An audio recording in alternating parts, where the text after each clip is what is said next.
Hi guys, a happy day to all. இன்னைக்கு வீடியோவில் நம்ம பார்க்க போகிறது 11th standard commerce chapter 8 multinational corporation. இது எது கீழே வருது அப்படின்னா unit 2 forms of business organisation கீழே வருது. இதுக்கு முன்னாடி நம்ம நிறைய ஃபார்ம்ஸ் ஆஃப் பிஸ்னஸ் ஆர்கனைசேஷன்ஸ் பார்த்துட்டோம். அந்த லெசன்ஸ்லாம் நீங்கள் இன்னும் பார்க்கல அப்படின்னா எல்லா சாப்டர்ஸோட லிங்க்குமே டிஸ்கிரிப்ஷனில் இருக்குது, அதையும் போய் லிசன் பண்ணுங்கள். ஸோ இன்றைக்கி நம்ம பார்க்க போகிறது multinational corporation, in short MNCs அப்படின்னு சொல்லுவோம். எம்என்சிஸ் நிறைய பேர் நம்ம பேச்சு வாக்கில் கேள்விப்பட்டிருக்கோம்.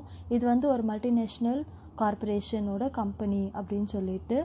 ஸோ இப்போது நம்ம அதை இன் டீட்டெயிலாக பார்க்க போகிறோம். ஃபர்ஸ்ட் மீனிங் அண்ட் டெஃபினிஷன் பார்ப்போம்.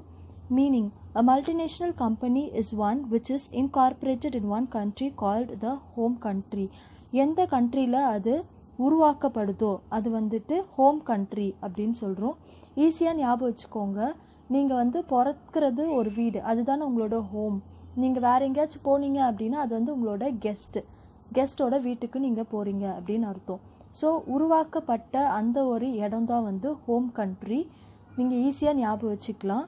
அண்ட் அந்த கண்ட்ரியிலேருந்து அந்த கம்பெனிஸ் வேறு எந்த கம்பெனிக்கெலாம் பிரான்ச்சஸாக போகுது அது ஹோஸ்ட் கண்ட்ரி அப்படின்னு சொல்லுவாங்க. But whose operation extend beyond the home country and which carries on business in other countries, அதுதான் host country in addition to the home country. Home கண்ட்ரிலையும் அவங்க பிஸ்னஸ் நடக்கும், அது கூட நிறைய ஹோஸ்ட் கண்ட்ரீஸ்லேயும் இவங்க பிஸ்னஸை எக்ஸ்டெண்ட் பண்ணியிருப்பாங்க. It must be emphasized that the headquarters of a multinational company are located in the home country. அந்த ஆர்கனைசேஷனோட ஹெட் குவார்ட்டர்ஸ் எப்போவுமே எங்கே இருக்கும் அப்படின்னா ஹோம் கண்ட்ரியில் தான் இருக்கும். எங்கே அது உருவாக்கப்பட்டுச்சோ அங்கே தான் ஹெட் குவார்ட்டர்ஸ் இருக்கும். A multinational corporation is known by various names. இதை நம்ம இன்னும் நிறைய சில நேம் வச்சு கூப்பிடலாம். Like global enterprises, international enterprises, world enterprises, transnational corporation, etc. இதெல்லாம் other names for multinational corporation. Next நம்ம பார்க்க போகிறது definition. A multinational corporation owns and manages business in 2 or more countries. சிம்பிளாக சொல்லிட்டாங்க, நிறைய கண்ட்ரீஸ், ஒரு கண்ட்ரியில் more than 2 countries எங்கெல்லாம் பிஸ்னஸ் நடக்குதோ சேம் ஆர்கனைசேஷனோட பிஸ்னஸ், அது எல்லாமே மல்டிநேஷ்னல் கார்ப்பரேஷன் அப்படின்னு சொல்கிறாரு நெயில் ஹெச் ஜாக்கோபை அப்படின்றவர். MNC is defined to be an enterprise operating in several countries but managed from one country. நிறைய கண்ட்ரீஸில் இதோட ஆப்ரேட்டிங் சிஸ்டம் இருக்கும். லைக் அவங்க ஒர்க் பண்ணுவாங்க. பட் மேனேஜ் அப்படின்றது அட்மின் ஒரு கண்ட்ரியில் தான் இருப்பாங்க. Oligopoly: it is a market condition where there are very few sellers in a same product line. கம்மி செல்லர்ஸ் தான் இருப்பாங்க, ஒரே ஒரு ப்ராடக்ட் லைன் தான் வச்சுருப்பாங்க. அவங்க காம்படிட்டர்ஸ் நிறைய இருக்க மாட்டாங்க. அதுதான் ஆலிகோபாலி. மார்க்கெட் ஸ்ட்ரக்சர் எப்படி இருக்கும் அப்படின்னா with small number of firms. Global enterprises are the business organization which operate in more than one country. Global என்டர்பிரைஸுன்றது பிஸ்னஸஸ் மோர் தென் ஒன் கண்ட்ரியில் இருக்கிறதா global enterprises. Since they operate in more than one nation they are called as multinational company. நிறைய நேஷன்ஸோடு அவங்க work பண்ணுறதுனால multinational companies அப்படின்னு சொல்கிறோம். Next நம்ம அட்வான்டேஜஸ் அண்ட் டிஸ்அட்வான்டேஜ் பார்க்கலாம். Advantage first low cost labour. MNC பொறுத்த வரைக்கும் அவங்க எப்போவுமே காஸ்ட் எஃபெக்டிவாக இருக்கணும்னு நினைப்பாங்க. ப்ராடக்ட்ஸ், கூட்ஸ் அண்ட் சர்வீசஸ் எல்லாத்தையுமே ரொம்ப லோ காஸ்ட்டுக்கு ப்ரொடியூஸ் பண்ணுவாங்க அண்ட் லோவர் ப்ரைஸ்க்கு தான் சேலும் பண்ணுவாங்க. ஸோ அதனால லோ காஸ்ட் லேபர் அப்படின்னு சொல்கிறோம். MNC set up their facilities in low cost countries and produce goods and services at low prices. Low cost: it gains cost advantage and sells its products and services of good quality at lowest cost. So நல்ல குவாலிட்டியான ப்ராடக்டை low காஸ்ட்டுக்கு sale பண்ணுவாங்க. அது ஒரு பெரிய advantage. This is not available to small companies which operate at regional level. Regional levelல நடக்கிற கம்பெனிஸ்க்கு இது வந்து பாசிபிள் கிடையாது. Next quality products. ஸோ நல்ல குவாலிட்டி ப்ராடக்ட்ஸ் வந்து கொடுப்பாங்க. நிறைய research experience and expertise persons இவங்களெல்லாம் வச்சு ஒர்க் பண்ணுறதுனால நல்ல குவாலிட்டி ப்ராடக்ட்ஸ் வந்து கொடுப்பாங்க. The resource experience and expertise of MNCs in the sphere of research and development enables the host country to establish its research and development system, which helps it in producing quality goods and services at least possible cost. So இவங்க கிட்ட இருக்க resources and experience and expertised staffs இது எல்லாமே சேர்ந்து host country, அதாவது எங்கெல்லாம் branches இருக்கோ அந்த கண்ட்ரியில் வந்து ரிசர்ச் அண்ட் டெவலப்மெண்ட் சிஸ்டம் வந்து எஸ்டாப்ளிஷ் பண்ணுறதுக்கு ஹெல்ப்ஃபுல்லாக இருப்பாங்க. அப்படி இருக்கும்போது ப்ராடக்ட்ஸ் வந்துட்டு லோவஸ்ட் காஸ்ட்டில் இவங்களுக்கு கிடைக்கும், ப்ரொடியூஸ் பண்ணுவாங்க quality products at lowest price. Next proper use of ideal resources. So இருக்கிற ரிசோர்ஸஸ் வளங்கள் எல்லாத்தையும் வந்துட்டு ரொம்பவே ப்ராப்பராக வந்து யூஸ் பண்ணுவாங்க. அண்ட் நிறைய டெக்னிக்கல் நாலேஜ் வந்து நிறைய இருக்கும். Because of their advanced technical knowledge, MNCs are in the position to properly utilize ideal physical and human resource of the host country. So host countryல இருக்க ரிசோர்ஸஸ் வளங்களை வந்துட்டு எப்படி ப்ராப்பராக யூஸ் பண்ணணும் அப்படின்றது வந்து இவங்களுக்கு தெரியும். இவங்கக்கிட்ட வந்து நிறைய டெக்னிக்கலாக வந்து இவங்க ரொம்ப வெல் டெவலப்டாக இருப்பாங்க. This results in an increase in the national income of host country. So இப்படி பண்ணுறப்போ ஹோம் கண்ட்ரி மட்டும் டெவலப் ஆகிறதில்ல, ஹோஸ்ட் கண்ட்ரி எந்த கண்ட்ரியில் வந்து இவங்க பிஸ்னஸை கொண்டு போய் வைக்கிறாங்களோ அந்த கண்ட்ரியுமே வந்துட்டு நல்லாவே வந்து ஒரு எக்கனாமிக் க்ரோத் வந்து அடையும். Because of this MNCs. Improvement in balance of payment position. So host கண்ட்ரியில் இவங்க கொடுக்குற குவாலிட்டி ப்ராடக்ட்ஸை வந்துட்டு ப்ரொடியூஸ் பண்ணுற ப்ராடக்ட்ஸ் எல்லாம் வந்து எக்ஸ்போர்ட் பண்ணுவாங்க. எக்ஸ்போர்ட் பண்ணும்போது இவங்களுக்கு நிறைய இன்கம் வந்து கிடைக்கும். அது மூலயமா அவங்க வந்து பேமெண்ட் பொசிஷனை வந்து பேலன்ஸ்டாக வச்சுப்பாங்க. MNC helps the host country to increase their exports. As such, they help the host country to improve upon its balance of payment position. Next வந்து technical development. MNCs carry the advantage of technical development 10 host countries. In fact, MNCs are a vehicle for transfer of technical development from one country to another.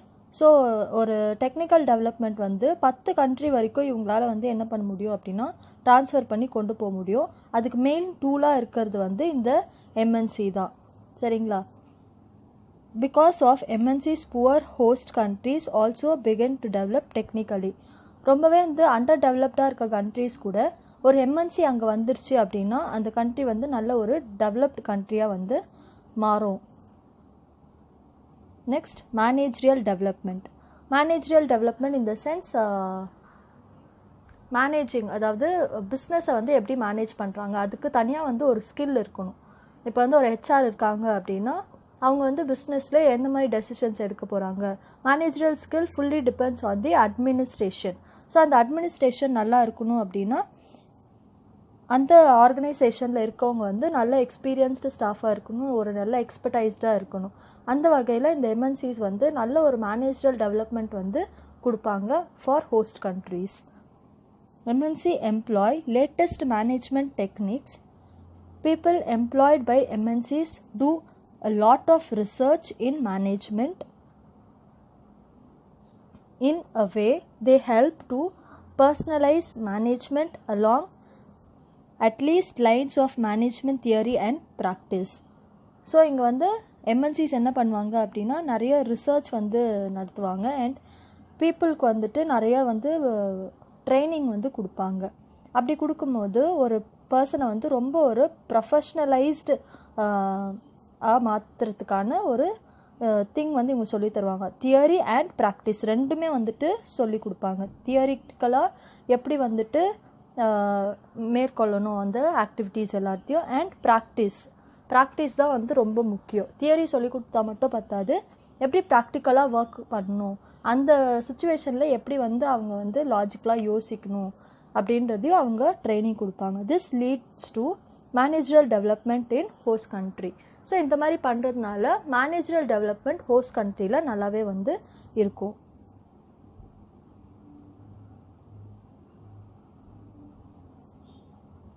Next, end of local monopolies. The entry of MNCs lead to competition in the host countries.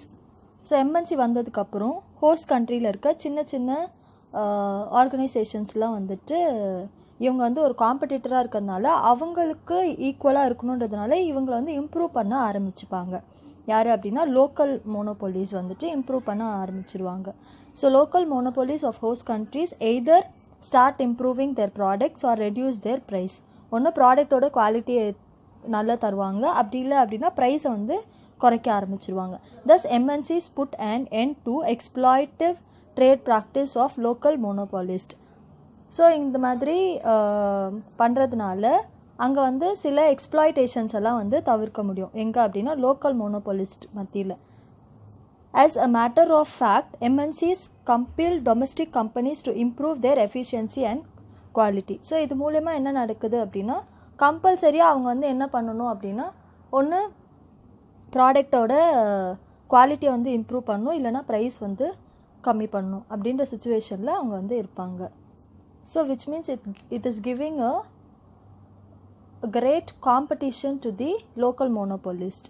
So அது வந்து ஒரு advantage சொல்கிறாங்க. ஏன்னா இவங்க மூலயமா ஒரு product வந்து improve ஆகுது இல்லையா, அதனால. இதே வந்து டிஸ்அட்வான்டேஜ்லேயும் இருக்குது. அது என்ன மாதிரி டிஸ்அட்வான்டேஜ்னு நம்ம பார்க்கலாம். In India many Indian companies acquired ISO 9000 quality certificates due to fear of competition posed by MNCs.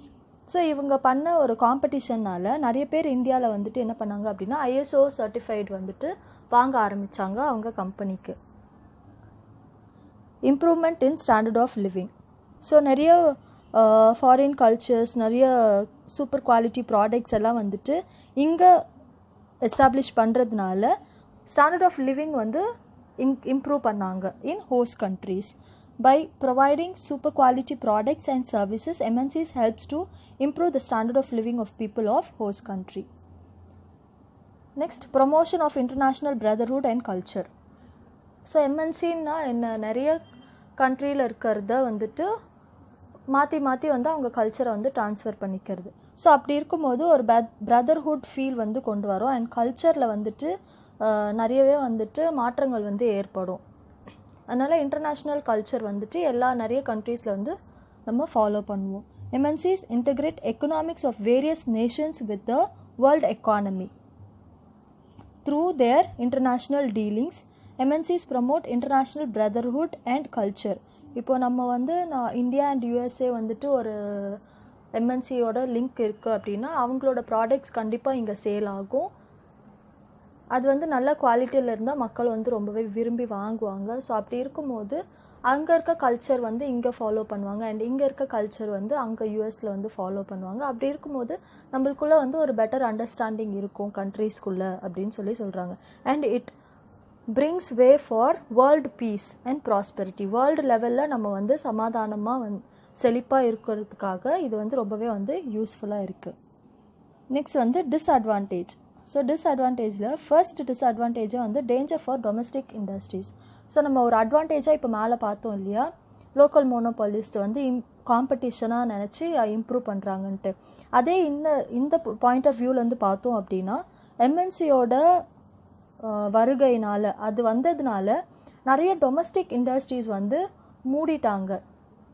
So அது வந்துட்டு நிறைய சேலஞ்சஸ் ஃபேஸ் பண்ணி அட்லாஸ்ட் அவங்களால கோப்பப் பண்ண முடியல அப்படின்னு இருக்கும்போது இது வந்து ஒரு பெரிய ஒரு டிஸ்அட்வான்டேஜாக இருக்குது. லைக் ஹோஸ்ட் கண்ட்ரியில் இருக்க பாவம் அந்த சிறு தொழில் செய்கிறவங்கள வந்துட்டு இது ரொம்பவே வந்து எஃபெக்ட் பண்ணும் அப்படின்னு சொல்கிறாங்க. MNC because of their vast economic power, அவங்கக்கிட்ட நிறைய எக்கனாமிக் பவர் இருக்குது, pose a danger to domestic industries which are still in the process of development. அவங்க இப்போ தான் டெவலப் ஆகி வந்துட்டுருப்பாங்க. அதுக்குள்ளே இவங்க வந்து இவங்களோட பெரிய டெக்னிக்கல் பவர் அண்ட் எக்கனாமிக் பவர்லாம் யூஸ் பண்ணி கண்டிப்பாக அதை வந்து லோ பண்ண தான் வந்து பார்ப்பாங்க. அதனால வந்துட்டு இங்கே டெவலப்மெண்ட்டில் இருக்க ஒரு கண்ட்ரி வந்து ஒரு கம்பெனி வந்துட்டு ரொம்பவே வந்து ஒரு ஸ்ட்ரகிளை வந்து ஃபேஸ் பண்ணுது. Domestic industries cannot face challenges posed by MNCs.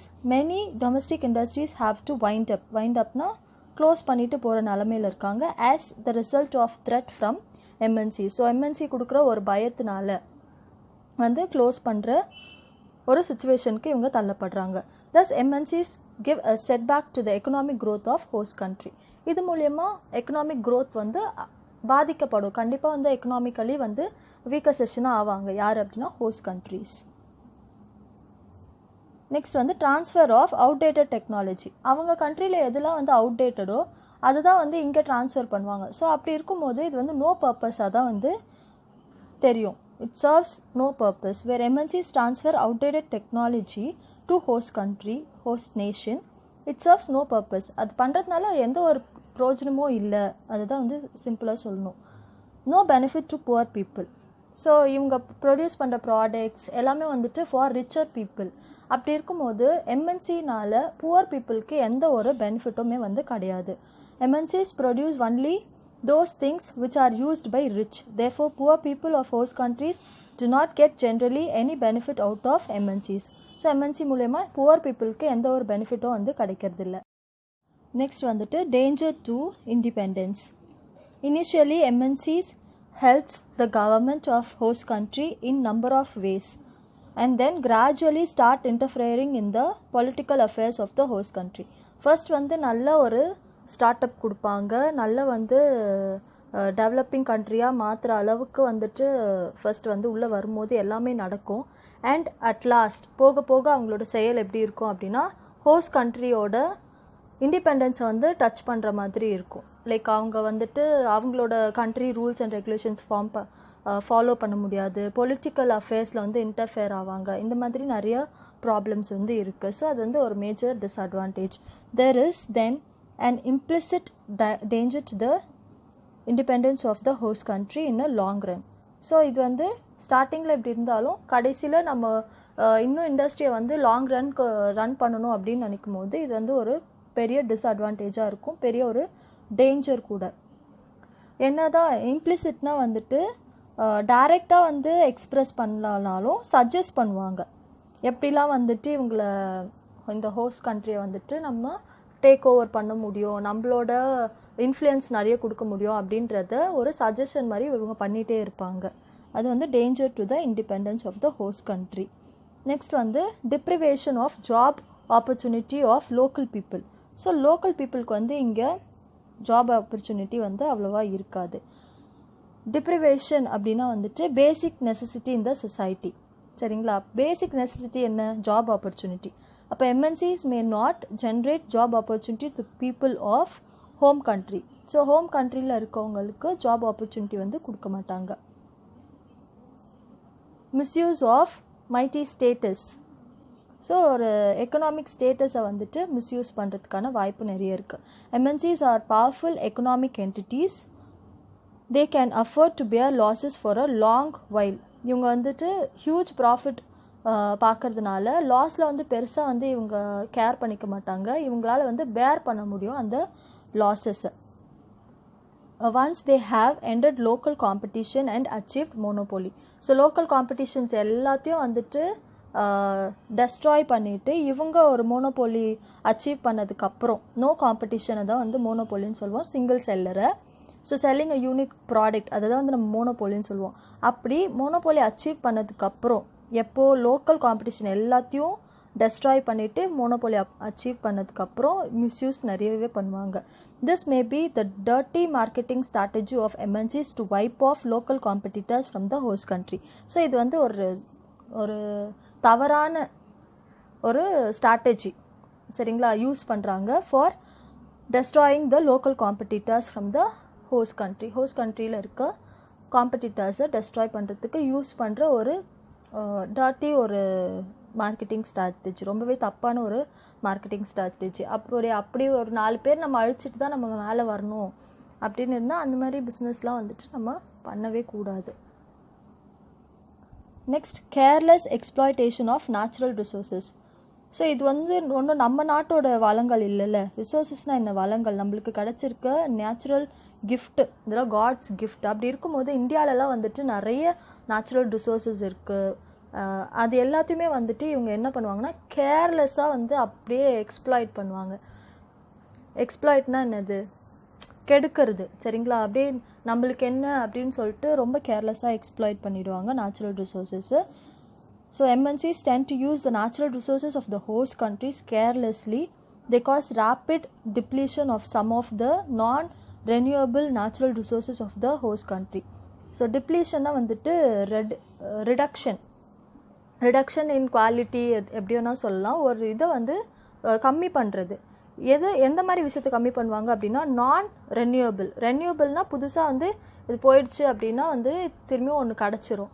ஆனால் நான் ரெனியூபிள் நேச்சுரல் ரிசோர்ஸஸ் எல்லாம் வந்துட்டு இவங்க அப்படியே ரேப்பிடாக ரொம்ப அதிகமாக வந்துட்டு டெஸ்ட்ராய் பண்ணுவாங்க. In this way, MNC cause a permanent damage to the economic development of host country. So பர்மனண்ட்டாக ஒரு டேமேஜ் வந்து கொடுத்துருவாங்க எக்கனாமிக்கலாக வந்து ஹோஸ்ட் கண்ட்ரிக்கு.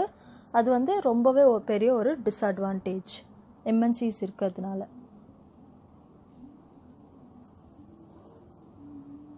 Next, selfish promotion of alien culture. So alien கல்ச்சர்னால் என்ன, மற்ற கண்ட்ரியோட கல்ச்சரை தான் நம்ம ஏலியன் கல்ச்சர்னு சொல்கிறோம். செல்ஃபிஷ் ப்ரொமோஷன், வேணும்ட்டு அவங்களோட நல்லதுக்காக அவங்க ப்ராஃபிட் பார்க்கணும் அப்படின்றதுக்காக நமக்கு அவங்களோட கல்ச்சரை சொல்லி கொடுக்குறது. இந்தியாவில் நம்மளுக்கு வந்து எவ்வளோ கிரேட் ஃபுட்டெல்லாம் வந்து இருக்குது. அதெல்லாம் விட்டுட்டு இப்போ நம்ம வந்துட்டு பீஸா பர்கர் அப்படின்னு சொல்லி நிறைய கெமிக்கல்ஸ் இருக்க ஃபுட்டு தான் வந்து நம்ம நூடுல்ஸ் அப்படின்னு சொல்லிட்டு நம்ம சாப்பிட ஆரம்பிச்சிருக்கோம். அப்படி இருக்கும்போது இது வந்து என்ன, ஒரு செல்ஃபிஷ் ப்ரொமோஷன். அவங்க ப்ராடக்ட் சேல் ஆகணும் அப்படின்றதுக்காக நடத்தக்கூடிய ஒரு செல்ஃபிஷ் ப்ரொமோஷனாக இருக்குது. அதுவும் வந்து ஒரு மேஜர் டிஸ்அட்வான்டேஜ் தான். MNC tend to promote alien culture in the host country to sell their products. And products in the sense food மட்டும் கிடையாது, நிறைய கேஜெட்ஸ், எலக்ட்ரானிக் ஐட்டம்ஸ், இது எல்லாமே வந்துட்டு அவங்களோட செல்ஃப் ப்ரொமோஷனுக்காக ஹோஸ்ட் கண்ட்ரியோட கல்ச்சர்லாம் வந்துட்டு இங்கே கொண்டு வர்றது சரியில்லை அப்படின்றது இந்த பாயிண்ட் சரிங்களா. They make people forget about their own cultural heritage. In India examples, MNCs have created a taste for synthetic food. Synthetic foodனா chemical stuffs நிறைந்த food and soft drinks. This promotion of foreign culture by MNC is injurious to the health of people also. So இது வந்து ஹெல்த்துக்கு வந்து ஒரு பெரிய injury. Next, neglect of industrial and economic growth of home country. So home கண்ட்ரியில் இருக்க இண்டஸ்ட்ரியலோ வந்து economic க்ரோத்தையும் வந்து நெக்லெக்ட் பண்ணுறாங்க. And investment in host country is more profitable. So host கண்ட்ரியில் இன்வெஸ்ட் பண்ணுறது ரொம்ப ப்ராஃபிட்டபிளாக இருக்கிறதுனால MNC May neglect home countries industrial and economic development. So இது வந்து ஒரு மேஜர் டிஸ்அட்வான்டேஜ். ஓகே, நெக்ஸ்ட் நம்ம பார்க்க போகிறது வந்து examples of MNCs, list of Indian subsidiary companies of foreign MNCs. So ஃபாரினில் இன்கார்பரேட் ஆகி இந்தியாவில் அதோட சப்சிடரிஸ் வந்து வச்சுருக்காங்க. அது என்னென்ன அப்படின்னு சொல்லி பார்க்கலாம். Foreign multinational, Indian affiliated subsidiary. So இந்தியாவில் இருக்க கம்பெனி இன்கார்பரேட் எங்கே, அப்போது ஹோம் கண்ட்ரி வந்து ஃபாரின், ஹோஸ்ட் கண்ட்ரி தான் வந்து இந்தியா. ஃபர்ஸ்ட் வந்து Bata corporation, Bata India. So company logo. Next Colgate Palmolive, Colgate India. Sony corporation, Sony India. Suzuki, Maruti Suzuki. Timex, Timex watches. Next list of Indian multinational companies and their logos. So இது வந்துட்டு India வந்து home country, foreign கண்ட்ரீஸ்லாம் வந்துட்டு host countries. So எந்தெந்த கண்ட்ரியில் இருக்குதுன்னு சொல்லலை, company name and அதோட head quarters எங்கே இருக்குது அப்படின்னு மட்டும் சொல்கிறேன். ஹெட் குவார்ட்டர் வந்து ஹோம் கண்ட்ரியில் தான் இருக்கும் சரிங்களா. மைக்ரோமேக்ஸ் இன்ஃபர்மேட்டிக்ஸ், ஹெட் குவார்ட்டர்ஸ் வந்துட்டு கர்ஜி ஏஆன், அது அப்படி தான் ப்ரொனவுன்ஸ் பண்ணணும், கர்ஜி ஏஆன். Next Hero MotoCorp, new டெல்லியில் இருக்குது. பஜாஜ் பூனே, ஹெட் குவார்ட்டர்ஸ் தான் நான் சொல்கிறேன். பிரிட்டானியா பெங்களூர், டிவிஎஸ் சென்னை, டாட்டா மும்பை, இன்ஃபோசிஸ் பெங்களூர். ஸோ இதெல்லாம் வந்துட்டு some multinational companies so by this we are completing chapter 8. இது கொஞ்சம் ரொம்ப சின்ன லெசன் அப்படின்றதுனால ஒரு வீடியோலேயே வந்துட்டு முடிஞ்சிருச்சு. I hope you would have understood the video, the concept. Please share the video with your friends and subscribe the channel for more videos. Thank you guys. Have a happy day.